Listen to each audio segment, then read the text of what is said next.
네, 안녕하세요. 저는 올해 목조건축대전 심사위원이자 그리고 이제 한양대학교 건축학부 교수인 김재경이라고 합니다. 만나서 반갑습니다. 제가 작년에 목조건축대전 대상을 받았고요. 농림축산부 장관상을 받아서 또 이렇게 또 영광스럽게도 저한테 이제 심사위원의 자리를 주셨습니다. 그리고 주제도 제가 어떻게 보면 선정을 했는데 올해 목조건축대전의 주제는 부분에서 전체로입니다.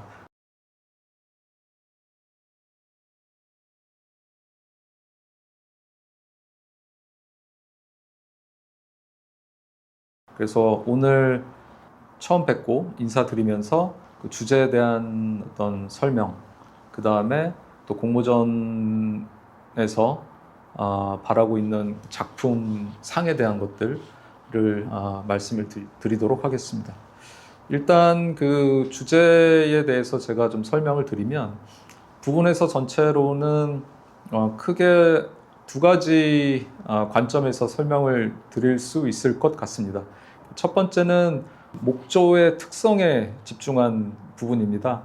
목조 건축이라는 게 어떤 철골이라든지 그 다음에 그 콘크리트 건축과 확연하게 다른 점은 그 목재라는 어떤 단위 구성 요소들이 얘네들이 결합하면서 이제 그 어떤 전체적인 건물을 형태를 만들어내고 이제 공간을 만들어내는 게 가장 다른 점, 그리고 그것 또한 가장 큰 매력이라고 생각을 합니다.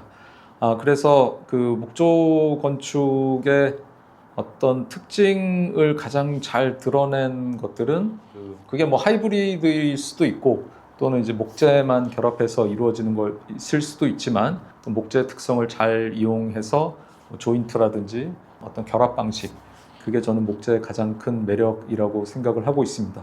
또 그런 관점에서 주제인 그 부분에서의 전체로는 목재를 어떤 방식을 통해서 조인트를 만들어내고 어떤 결합 방식, 결구 방식을 만들어내서 그게 하나의 어떤 단위 요소가 돼서 전체적인 건축의 형태와 공간을 이루어내는 것, 그런 어떤 신선한 아이디어들을 기대를 하고 있고요.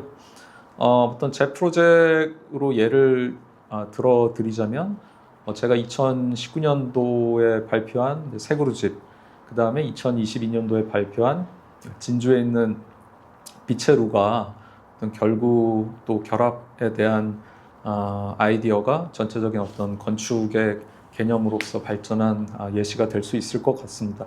제가 세그루집 또 비체루를 설계하기 전에 또 뭐 동아시아 전통 목구조 이런 것들에 대해서도 리서치를 수행을 해왔고 또 그 리서치를 기반해서 현대적으로 어떤 재해석한 목조 건축 또는 이제 결구 방식에 대해서 지금까지 고민을 많이 해왔는데요. 보시면 이제 여기 보이는 이 그 결구 모형, 그 조인트 모형이 제가 초기에 만들었던 어떤 뭐 몇 가지 그 결합 모형들 중에 하나입니다. 제가 이건 아마 2016년도 또는 17년도 그때쯤 만들었던 것 같습니다. 그래서 얘는 어떻게 보면 이제 뭐 전통 목조 건축이라는 게 꼭 동아시아 목조 건축은 아니더라도 그 전통적인 목조의 결합 방식, 뭐 맞춤과 이음, 반통 맞춤 또는 뭐 장부 맞춤이 됐던 그런 것들을 새롭게 제 나름대로 해석을 해서 어떤 목재만의 어떤 결합미, 결구미를 보여주면서 동시에 목재들의 결합만으로도 굉장히 견고한 어떤 접합 방식에 대해서 고민한 결과라고 볼 수 있을 것 같고요. 또 이러한 어떤 예시가 여러분들한테 조금 이번 목조건축대전의 주제를 이해하시는데 도움이 됐으면 좋겠습니다. 두 번째 관점은 그 목조 건축이 주변 맥락, 뭐 예를 들어서 뭐 그런 뭐 도시에 있다면 도시적인 맥락 또는 또 주변 도시가 아니더라도 인간이 이제 거주하는 하나의 어떤 built environment라고 하잖아요. 이렇게 지어진 어떤 인공적인 환경에 새로운 변화의 출발점이 될 수 있다고 생각을 합니다. 가장 좋은 예가 보면 우리나라의 사례를 들자면은 이제 뭐 경상남도 진주 같은 경우에는 이제 목조 건축에 대해서 뭐 시 차원에서 많은 지원을 하고 또 거기서 많은 정책을 만들고 굉장히 적극적으로 이제 목조 건축을 많이 사용하면서 뭐 진주라는 도시 자체가 역사성을 가지고 있지만 20세기에 들어와서는 진주가 가지고 있는 어떤 고유한 그 지역으로서의 아이덴티티가 조금은 사라지고 있었는데 최근에 어떤 목조 건축의 건축적인 바람이라고 해야 될까요? 그것들이 도시에 어떤 새로운 활력을 주기도 하고 어떤 아이덴티티, 정체성을 확립하는데 큰 역할을 했다고 생각을 합니다. 저희 도시 같은 경우에는 대부분 이제 콘크리트나 철골로 이루어져 있기 때문에 거기서 뭐 부분적으로만 저희가 개입을 해도 굉장히 큰 변화의 출발점이 될 수 있다고 생각을 하고 있거든요. 그런 의미에서 도시적인 맥락이 됐던 어떤 지역의 어떤 새로운 변화를 줄 수 있는 어떤 매개로서의 어떤 건축, 또 그게 저는 부분에서 전체로의 주제의 또 하나의 해석이 될 수 있다고 생각을 합니다.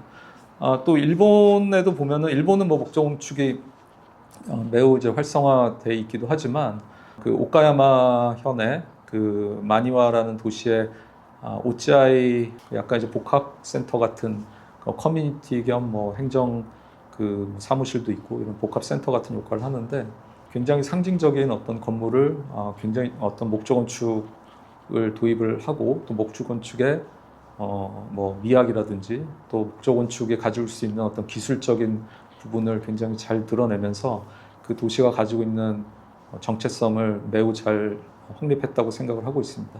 뭐 일본도 그렇고 유럽도 그렇고 뭐 특히 북유럽 같은 경우에는 이제 목조 건축이 그 지역의 뭐 일종의 어떤 그 아이콘 또는 심볼이 되는 경우가 굉장히 많아서 또 그런 예들을 좋은 예들을 많이 찾아보실 수 있다고 생각을 합니다. 제가 정리를 드리자면 2026년 목조 건축 대전의 주제는 이제 부분에서 전체로입니다. 제가 생각했던 어떤 부분에서의 전체로는 이제 두 가지 관점에서 저는 해석을 한 거고요. 첫 번째는 이제 목조 건축을 이루어내는 어떤 작은 단위 요소들, 그게 결합 또는 결구가 될 수 있겠죠. 그런 것들이 이제 건축을 이루어내는 새로운 아이디어를 기대를 하고 있고, 또 두 번째는 뭐 도시적인 관점이든 어떤 지역 재생의 관점에서 목조 건축이 그 인간의 어떤 그 삶의 환경에 긍정적인 변화를 줄 수 있는 하나의 또 매개체 또는 출발점이 될 수 있는 역할을 하는 그런 아이디어를 기대를 하고 있습니다. 또 그 밖에 뭐 저는 어떤 틀을 굉장히 뭐 명확하게 이렇게 두고 주제에 대해서 제약을 두고 싶지는 않습니다. 여러분들의 어떤 자유로운 해석에 의해서 또 부분에서 전체로를 충분히 다르게 바라볼 수 있기 때문에 또 그러한 아이디어도 저는 매우 환영을 합니다. 제가 이제 최근에 어디 이제 외부에서 뭐 강연을 하면서 또 학생이 찾아와서 이제 목조 건축 대전에 관심을 보이고 저에게 이제 주제에 대한 어떤 뭐 저 나름대로 해석을 이렇게 질문을 한 적이 있는데 뭐 지금 설명해 드리는 것처럼 저도 답을 했고요. 또 만약에 또 저한테 또 궁금한 점이 있으시거나 하시면 저에게 뭐 메일로 연락을 주시면 제가 최대한 성심성의껏 답변을 드리도록 하겠습니다. 많은 참여 부탁드리고 또 굉장히 또 뭐 즐거운 마음으로 공모전 또는 작품 제출 해주셨으면 좋겠습니다. 네, 감사합니다.